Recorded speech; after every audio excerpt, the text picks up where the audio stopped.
So the last time we looked at one of these studies, we looked at the first 3 days of creation. Now today we're going to look at days 4, 5 and 6. What does God make on day 4? What do you think, Asia? The sun. He does. He makes the sun, the moon and the stars. Well done. Now remember on day 1, what did he make? Jonathan? He separated light from darkness. He separated the light from the darkness. So the first thing he did, because remember in the beginning we were told that darkness was everywhere, everything was dark. So God made light on the first day, and on the 4th day he's now going to make something like a carrier for the light, something that will shine the light. And the two things, of course, that shine the light that we mostly think about are the sun and the moon. Now the sun has its own power and the light comes from that. And the moon is like a lesser power. No light comes from the moon, but it's like the moon acts as a reflector to shine at night time, because all of its light isn't coming from itself. You know that, don't you? Yeah. It's coming like it's bouncing off the sun. Now I put the sun quite low down just to make it look like it's an evening. Maybe the sun's going down now.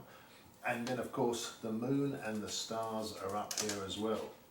What did he make on day 5? Birds. Birds and... Animals. Not animals, sea creatures. Now, that's interesting, isn't it? What did he make on day 2?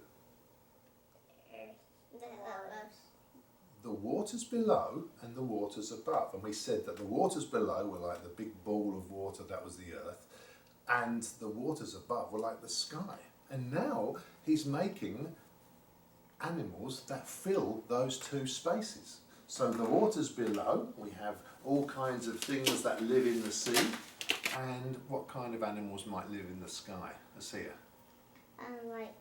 Seagulls or birds. Birds, yeah. So, now they don't always live there. They come down to land sometimes and they make their nests in the trees. But there's birds up there and there's dolphins down there. What did he make on day 6? Now remember, this is the last day of his creation. What did he make on day 6, Jonathan? He made all the land animals. And what? He made the land animals, and what else? He also made the trees. No, he's already made the trees. Maybe. And what? Adam, maybe. He made people. Yeah, he made people. And on day 3, what did he make? What happened on day 3?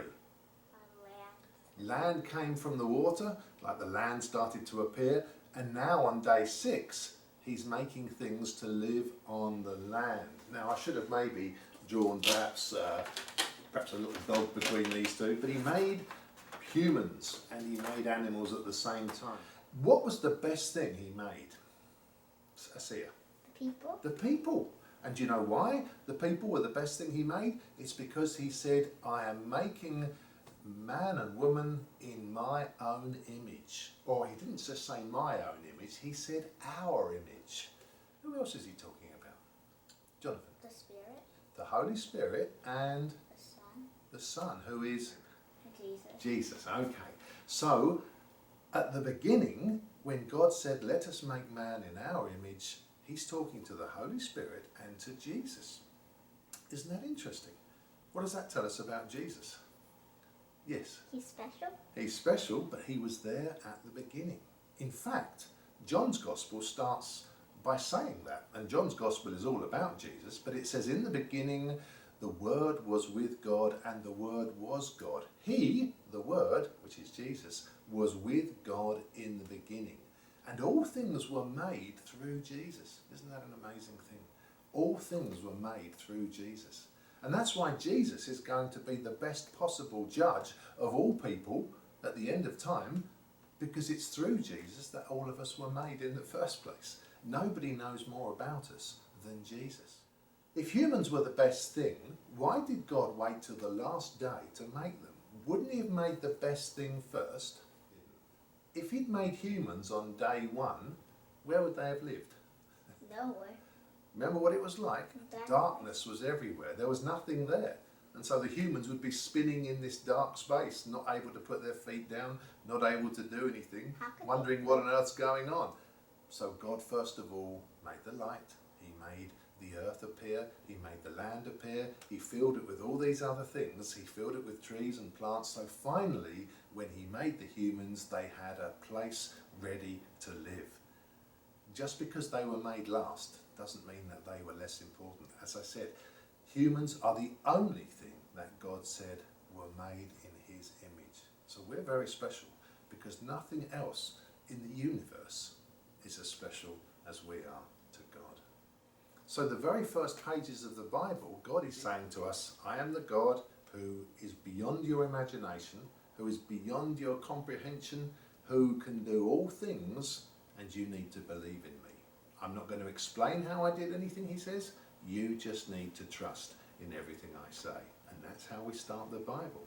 And if we get our heads around that, the rest of the Bible is going to be very easy for us. And our relationship with God will be much easier.